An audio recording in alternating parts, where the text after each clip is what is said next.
Vidéo numéro 98, Histoire de partage. Dans la vidéo précédente, j'ai promis de vous amuser un peu avec les bases de numération. Mais avant cela, il y a quelques révisions à faire sur la numération décimale.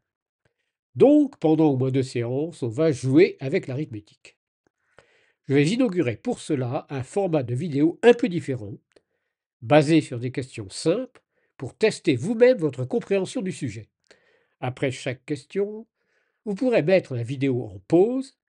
Essayez d'y répondre et voir ensuite si vous avez trouvé le résultat en comparant votre méthode avec celle que j'indique. Dans ma génération, on considérait l'arithmétique et la combinatoire comme des disciplines difficiles, car elles nécessitent des types de raisonnement bien particuliers et pas forcément très intuitifs.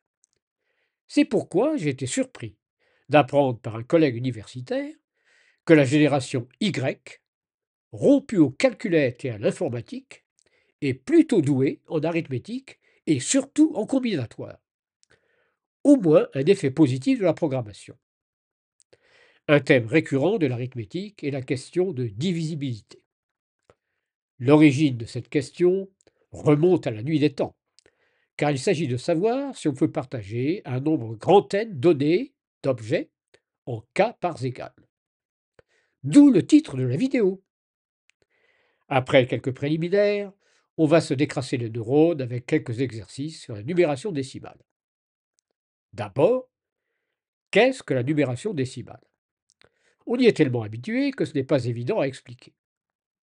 Imaginez, à l'ancienne, comme dans les écoles primaires d'autrefois, un ensemble de bûchettes que vous voulez compter.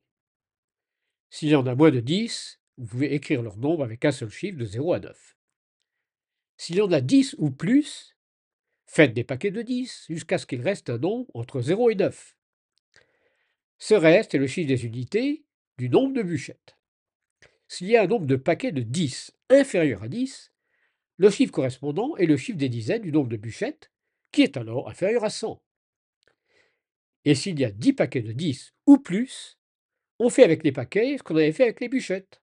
On fait donc des paquets de 10 paquets, obtenant ainsi des paquets de 100. Les paquets de 10 qui restent donnent le nombre des dizaines. S'il y a moins de 10 paquets de 100, leur nombre donne le chiffre des centaines, et on a alors moins de 1000 bûchettes. Sinon, on fait des paquets de 1000, et ainsi de suite. D'une façon plus abstraite, cette opération revient à décomposer le nombre entier grand N donné au départ sur la base des puissances de 10. Ce qu'on peut écrire, grand N égale N0 plus 10 fois N1 plus 100 fois N2 plus etc. plus 10 à la puissance P NP. Les nombres N0, N1, NP sont tous des entiers entre 0 et 9. Vous voyez que N0 est le chiffre des unités, N1 celui des dizaines, etc. On écrit donc en pratique, en renversant l'ordre, grand N égale NP, etc., N2, N1, N0, ce qui est une façon symbolique de représenter le découpage en paquets de 10, 100, 1000, etc. Le nombre de chiffres égal à P plus 1 correspond au numéro de l'étape où, après avoir regroupé les bûchettes en paquets de plus en plus gros, on a épuisé la totalité. Il est donc égal à 1 si on a moins de 10 bûchettes, à 2 si on en a moins de 100, etc. Le cas P égale 0 et N0 égale 0 correspond à l'absence de bûchettes. On va par la suite parler beaucoup de multiples. Un multiple d'un entier k est un autre entier n égale m fois k, où m est entier. Dans ce cas, on dit aussi que n est divisible par k. Par exemple, les nombres divisibles par 2 sont les entiers pairs. Une propriété importante est que tout multiple d'un multiple de k est encore multiple de k. Par exemple, si vous multipliez un nombre pair par n'importe quel entier, le résultat de la multiplication est pair. D'autre part, une somme ou une différence de multiples de k est encore multiple de k. Assurez-vous d'avoir bien intégré ces propriétés avant de passer aux exercices. Si vous n'êtes pas encore dégoûté, On peut passer aux exercices. Dans la suite, pour ne pas trop alourdir le discours, je prononcerai les grands nombres en lisant juste la suite de leurs chiffres. C'est parti! Question 1. Le nombre 1, 2, 3, 4, 5, 6, 7, 8 est pair. Pourquoi? Est-il divisible par 4? Réponse. 10 est pair. Donc, 1, 2, 3, 4, 5, 6, 7, 0 égale 1, 2, 3, 4, 5, 6, 7 multiplié par 10 est pair. Et quand on ajoute 8, qui est pair, le résultat est encore pair. D'une façon générale, si le chiffre des unités est pair, le nombre est pair. Ensuite, 100 égale 4 fois 25 est divisible par 4. Donc aussi, 1, 2, 3, 4, 5, 6, 0, 0 égale 1, 2, 3, 4, 5, 6 fois 100. Si 1, 2, 3, 4, 5, 6, 7, 8 était divisible par 4, alors par différence, 78 égale 1, 2, 3, 4, 5, 6, 7, 8 moins 1, 2, 3, 4, 5, 6, 0, 0 serait divisible par 4. Est-ce le cas? Pour cela, il faudrait que la moitié de 78, soit 39, soit divisible par 2, donc pair. Comme 39 est impair, on conclut que 1, 2, 3, 4, 5, 6, 7, 8 n'est pas divisible par 4. D'une façon générale, un nombre est divisible par 4 si, et seulement si, le nombre formé par les deux derniers chiffres est divisible par 4. Question 2. Le nombre 7, 6, 5, 4, 3, 5 est-il divisible par 5 et par 25? Réponse. 10 étant divisible par 5, pour vérifier qu'un nombre est divisible par 5, il suffit de regarder le dernier chiffre. Donc, 7, 6, 5, 4, 3, 5 est bien divisible par 5.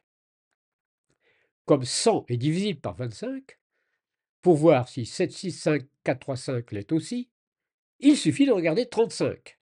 Mais 35 égale 25 plus 10, qui n'est pas divisible par 25. Donc, 7, 6, 5, 4, 3, 5 non plus. Résumons. Pour vérifier si un nombre est divisible par 2 ou 5, il suffit de regarder le dernier chiffre. Pour vérifier si un nombre est divisible par 4 ou 25, il suffit de regarder le nombre formé par les deux derniers chiffres. Et si vous aviez oublié pourquoi, je vous ai rafraîchi la mémoire. Et maintenant, pour voir si un nombre est divisible par 8, 40 ou 125, comment fait-on? Réponse. On regarde le nombre formé par les trois derniers chiffres. En effet, 1000 égale 40 fois 25 égale 8 fois 125 est divisible par 8, 40 et 125. Il ne suffit pas de regarder le nombre formé par les deux derniers chiffres, car 100 n'est pas divisible par 8, donc a fortiori non plus par 40. Il n'est évidemment pas non plus divisible par 125, qui est plus grand que 100. Passons à la divisibilité par 3 et par 9. Vous vous souvenez sûrement de la règle, mais avez-vous retenu pourquoi ça marche? Il faut comprendre le mécanisme si on veut trouver ce qui se passe dans d'autres bases de numération, ce que nous ferons dans la prochaine vidéo. Ce mécanisme est en fait très simple. Comme 10 égale 9 plus 1, 100 égale 99 plus 1, 1000 égale 999 plus 1, etc. Et que les nombres 9, 99, 999, etc. sont tous divisibles par 9 avec quotient respectif 1, 11, 111, etc. pour tout entier grand N égale N0 plus 10N1 plus 100N2 plus etc. plus 10 à la puissance P NP, on a grand N égale N0 plus N1 plus etc. plus NP plus 9 facteur de N1 plus 11N2 plus etc. plus 1 point de suspension 1 NP ou 1 point de suspension 1 à P chiffre égaux à 1. Donc, puisque le terme 9 facteur de N1 plus 11N2 plus etc. plus 1 point de suspension 1 fois NP est un multiple de 9, le reste de la division de grand N par 9 est le même que celui de la somme de ces chiffres grand S égale N0 plus N1 plus etc. plus NP. Et on a la même chose pour la division par 3. En pratique, si la somme des chiffres est grande, c'est-à-dire si grand N est grand, on ne voit pas forcément le résultat tout de suite. Mais il suffit de recommencer la même opération avec la somme des chiffres de grand N qui est beaucoup plus petite. Exemple 1. Le nombre 9, 8, 7, 6, 5, 4, 3, 2, 1, 0, 1, 2, 3, 4, 5, 6 est-il divisible par 3 et par 9?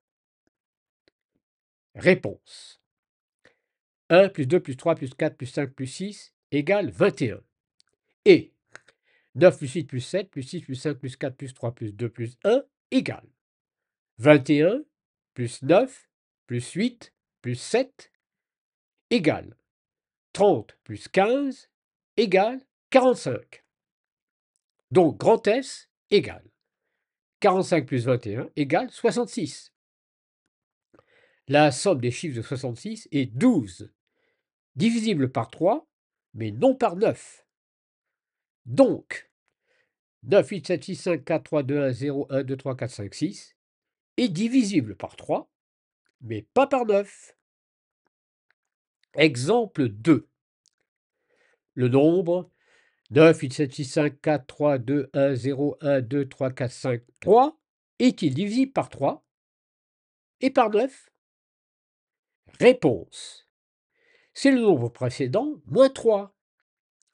Seul le dernier chiffre est différent. On a remplacé 6 par 3. La somme de ces chiffres sera donc grand S moins 3 égale 63. Comme 63 égale 7 fois 9, le nombre 9, 8, 7, 6, 5, 4, 3, 2, 1, 0, 1, 2, 3, 4, 5, 3 est divisible par 9, donc aussi par 3. C'est tout pour aujourd'hui. J'espère que vous êtes bien amusés. Je prie de m'excuser ceux qui connaissaient tout ça par cœur. Et pour ceux qui l'avaient un peu oublié, n'hésitez pas à revenir en arrière et à étudier vous-même d'autres exemples pour vous exercer. À bientôt.